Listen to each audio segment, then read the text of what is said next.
Friends, ഞാൻ ഇങ്ങളെ സന്ദീപ. ഇത് നമ്മളെ കണ്ണൂരിലെ ഗ്രില്ലേഴ്സ് ആണ്. ഇവിടെ നല്ല കിടക്കാച്ച് മന്തി കിട്ടും. ഞാനും എൻ്റെ ഉമ്മയും അടിച്ച് വീശാൻ പോയതാണ്. ഉമ്മാൻ്റെ ഫ്രണ്ട്സ് എല്ലാവരും ഉണ്ടേനി, എൻ്റെ ഫ്രണ്ട്സും ഉണ്ട് കേട്ടാ. ഫുഡ് വരുമ്പോഴത്തേക്ക് തന്നെ ആടുന്ന് വെള്ളമെല്ലാം കുടിച്ചിട്ട് കളിച്ച്. നമ്മളെ പണി അതാണല്ലോ.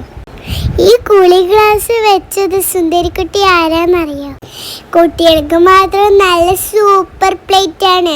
എൻ്റെ റബ്ബേ, വലിയ ചിക്കൻ മന്തി വന്ന്. ഇനി സമയമില്ല, ഞാൻ കുറച്ച് തിന്നിട്ട്. ചിക്കൻ കണ്ട ഒന്നും കാണുന്നില്ല. ഞാൻ അങ്ങോട്ടും നോക്കിയിട്ടില്ല ഇങ്ങോട്ടും നോക്കിയിട്ടില്ല, അടിച്ചു വീശി. കുബൂസെല്ലാം ഉണ്ടായിട്ടാ. ഞാൻ അതിനൊന്നും ഒരു കഷ്ണം എടുത്ത് തോന്നുന്നു. ആർക്കെങ്കിലും കൊതി തോന്നുന്നുണ്ടോ? പിന്നെ ഞാൻ ഒരു ലൈം കുടിച്ച് തീർത്ത്. ഞാൻ എപ്പോഴും പറയുന്നല്ലേ നിങ്ങളെൻ്റെ വീഡിയോ ഫോളോ ആക്കണമെന്ന്. ലൈക്കും ഷെയറും കമൻറ്റും ചെയ്യണേ. എന്നാ ശരി, പിന്നെ കാണാം.